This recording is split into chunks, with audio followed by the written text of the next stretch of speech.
evening and welcome to Tucker Carlson Tonight. Former British Prime Minister Boris Johnson sashayed into Washington yesterday, trying to sell lawmakers on a new world war. So naturally, as we told you last night, we invited him on this show. Boris Johnson is a famously articulate man. He's the kind of guy who can quote Aeschylus from memory in a dinner toast and still make you laugh. So we figured he was perfect. If there is one person on Earth who might plausibly explain how a war between nuclear-armed Western powers could benefit anyone but China, that man would be Boris Johnson. So he made the offer, and Johnson said he was interested in coming on. But then, a few hours before airtime, his publicist called to say that Boris Johnson wasn't coming.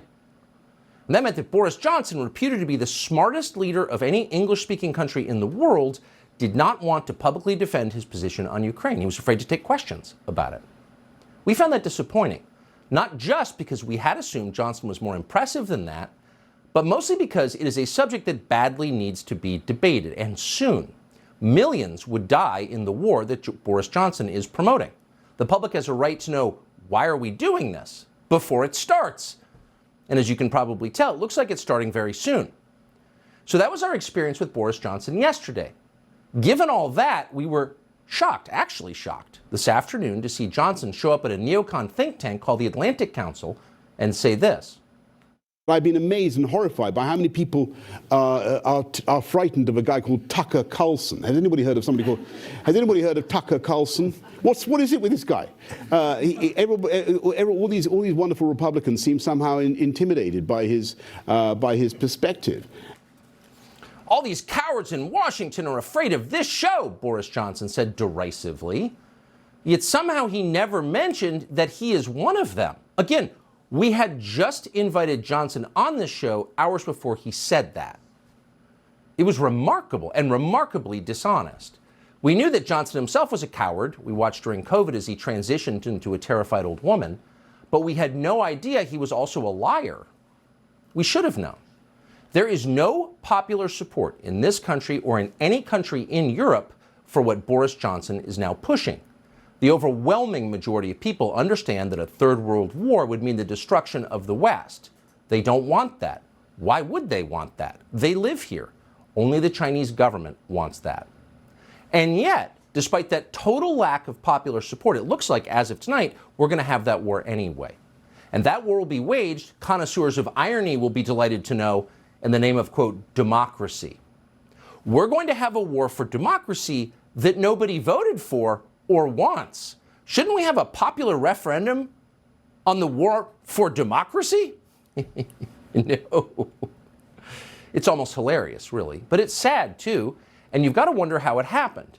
A year after Russia's invasion of Ukraine, we are much farther from a negotiated settlement and much, much closer to a nuclear conflict. How? Well, that happened because of lying. Dishonesty made it possible. Consider the amazing case of Senator Lindsey Graham of South Carolina. Graham is the most aggressively liberal Republican in the U.S. Senate. On the two issues that define our moment, immigration and foreign policy, Lindsey Graham is strongly on Joe Biden's side. Lindsey Graham believes that Ukraine's borders are much more important than our own borders. Here he is last month demanding that American taxpayers, who were themselves being invaded even as Lindsey Graham was speaking, that American taxpayers must send EB-1 Abrams tanks to Zelensky and his wife. Watch. We're almost in World War I type battle conditions in the East. It's impossible, in my view, to dislodge the Russians by the Ukrainians unless they have tanks. We also believe that longer-range rockets will help stop the counteroffensive that is building in the East. The goal is to dislodge the Russians from Ukraine by helping the Ukrainian military in that endeavor, give them the weapons they need to beat the Russians on the battlefield. So there he is standing with fake war hero Richard Blumenthal of Connecticut, who may be almost as liberal as Lindsey Graham. It wasn't an accident. It wasn't an impromptu press conference. It was part of a strategy. And not long after that, Joe Biden indeed dutifully sent the tanks. Now, Lindsey Graham is demanding that the Pentagon send F-16 fighter jets to Ukraine. Arming the Ukrainian military with F-16s would mean direct American involvement in a war against nuclear-armed Russia. From there, it is a direct and possibly very short line to a nuclear exchange. It is lunacy. True lunacy. But it's also Lindsey Graham's stated position. He's an utterly committed neocon. Neocon politics are what he cares about to the exclusion of everything else. He has no children. He's not worried about the future. But you knew that, of course. Here's the weird and revealing part, and the reason we're telling you all of this. Lindsey Graham is the most flamboyant neocon in the Senate, but he is also simultaneously a passionate Donald Trump supporter. In fact, Lindsey Graham is Donald Trump's #1 booster in the United States Senate. Well, that's bizarre. Whatever else he may be, Donald Trump is not a neocon. The neocons hate Donald Trump. They run from him as the devil hates holy water. Trump famously ran against the neocons, and then he mocked the neocons, and then he tried to fix the destruction they had wrought on America's foreign policy. He was the first Republican ever to criticize the Iraq War in the debate, remember where? South Carolina. And he won because of it. And then he criticized NATO. No one criticizes NATO. Trump criticized NATO. NATO is Donald Trump's obsession. He's talked about NATO for 10 years. Why are we funding NATO? NATO also happens to be Joe Biden and Lindsey Graham's instrument in the war against Russia in Ukraine. That's the opposite of Trump's position. And by the way, that position has not changed. Just today, Donald Trump released 2 videos on Truth Social, his social media app. One video was called Why the Russia-Ukraine War Never Would Have Happened Under President Trump. And of course, that's true, it wouldn't have. And the other video was entitled How to Restore Peace Through Strength. So that's Trump's position. Those are from today. Donald Trump represents everything that Lindsey Graham despises. In fact, to the point you'd think Graham would denounce him as a tool of Putin, as he has so often denounced others who disagree with him. You're a tool of Putin. But no, Lindsey Graham is not doing that. He's doing the opposite. Lindsey Graham is literally campaigning with Donald Trump for president. Here was Lindsey Graham at a rally on Saturday. How many times have you heard, we like Trump policies, but we want somebody new? There are no Trump policies without Donald Trump. I was there. We live in a dangerous world right now. The good news for the Republican Party, there are many talented people for years to come, but there is only one Donald Trump. There is only one Donald Trump. May his name live forever. So Lindsey Graham isn't just a booster, a supporter. He's a fanboy. Mr. Trump, will you sign my T-shirt? And if he felt that way, it'd be fine. When people feel that way, it's okay. We like Donald Trump. But here's the creepy thing. Lindsey Graham is not a Donald Trump fanboy.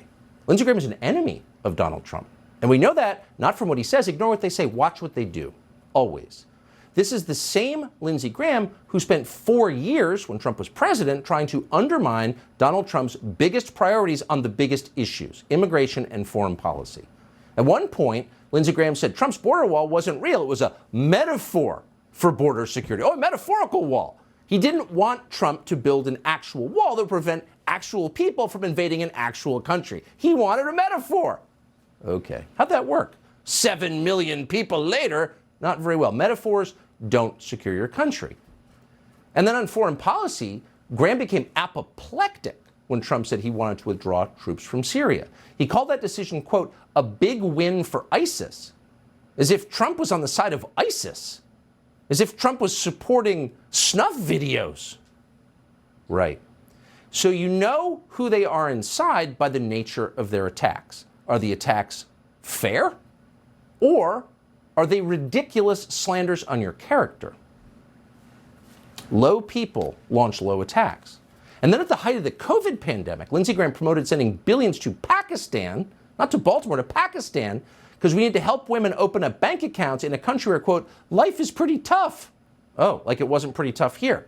Then Graham tried to sneak in an expansion of the EB-5 visa program into a pandemic aid bill. Now, what is the EB-5 visa program? Well, that's the program that gives green cards to rich foreigners who promise to invest money here. Half of those visa recipients come from China. So when Americans were losing their jobs thanks to a virus that came from China, possibly on purpose, Lindsey Graham was dutifully serving the interests of the Chinese ruling class. So whatever else you say about Lindsey Graham, he is the walking embodiment of neoliberalism. Ignore your own people, your own children, your own drug addicts living on the streets, your own dying middle class, in favor of some theoretical act of virtue in a place you know nothing about. I'm a good person because I've helped people I've never met, even as my own people die. That is neoliberalism. That is Lindsey Graham. And yet, and here's where your head starts to spin, this same man is also campaigning on behalf of the America First candidate, Donald Trump. What? Shouldn't Lindsey Graham be campaigning for people he agrees with, like Mike Pompeo or Nikki Haley? You'd think so. But he was at a Trump rally at exactly the moment that Trump is fighting everything that Lindsey Graham is supporting. Literally, just today, Trump condemned Joe Biden for sending those M1 tanks to Ukraine. Joe Biden's weakness and incompetence has brought us to the brink of nuclear war, and now Biden is doing what he said 10 months ago would lead to World War III. He is sending in American tanks. It's far past the time for all parties involved to pursue a peaceful end to the war in Ukraine before this already horrific catastrophe spirals out of control and ends up leading, indeed, to World War III. And this would be a war like no other war, because this would be a nuclear war. Right. So Biden is sending in American tanks, Trump said. Well, yes, Biden is doing that.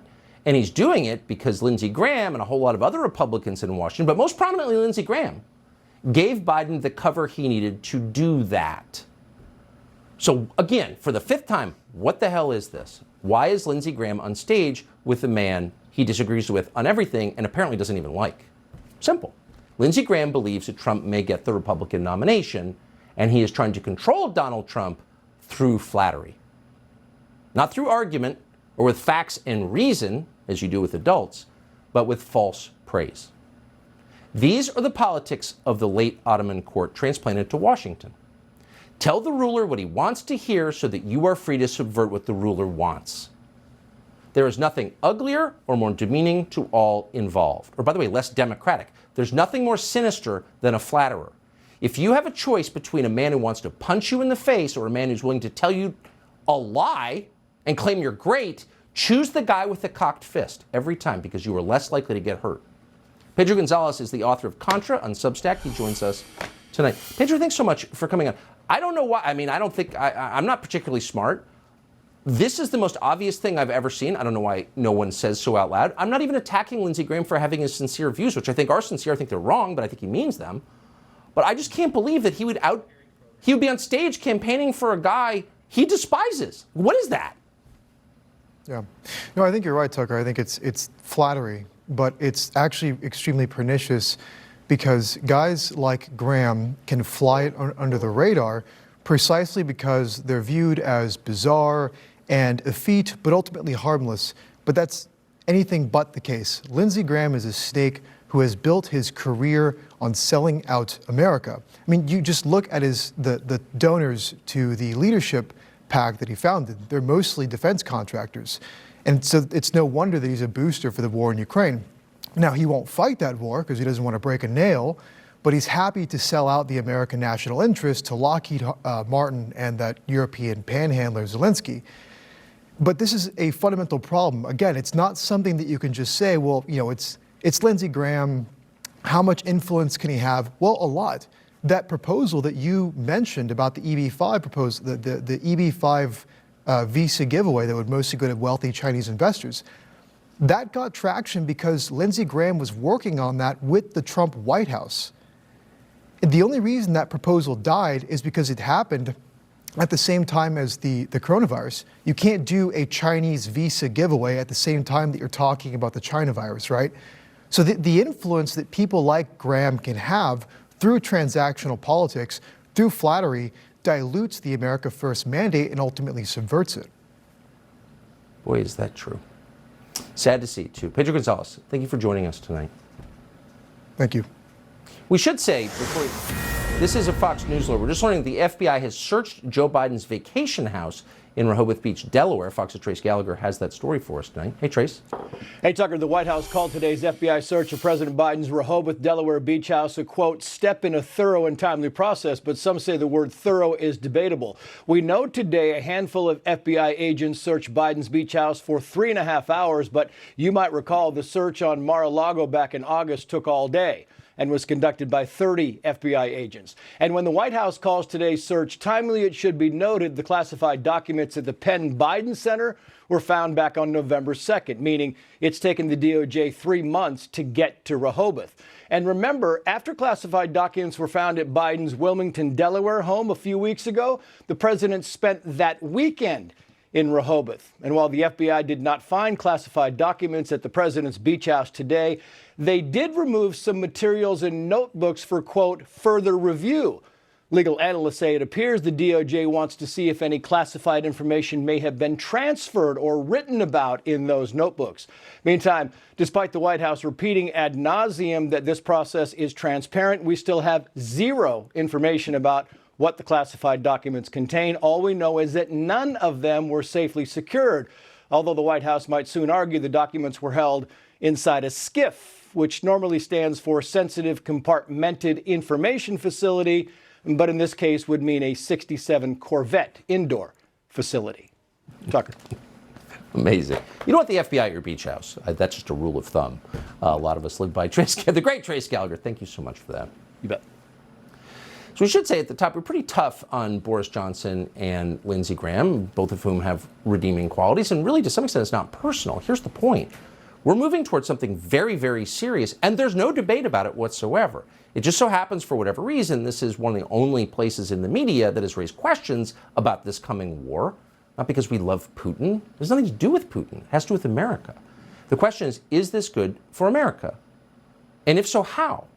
And we have, over the last year, not been able to find a single person who's promoting this war who's willing to come on the show and explain how. It's that simple. And the public deserves that. It's not about us. And again, it's certainly not about Putin. It's about America. So Lindsey Graham and Boris Johnson and anybody else in Washington or any other capital who's promoting this war is always welcome here to explain calmly and rationally why it's a good idea for us. Well, speaking of dictatorships in foreign lands, Canada, some believe Canada should be liberated. Liberating all these countries around the world, why not Canada? It's right there. You wouldn't even need weapons. You could do it with a pillow fight. Something to think about. We mentioned that on the air, because why wouldn't we? It's pretty obvious. And the Canadian Parliament is now in an uproar. It's so funny. We'll be right back.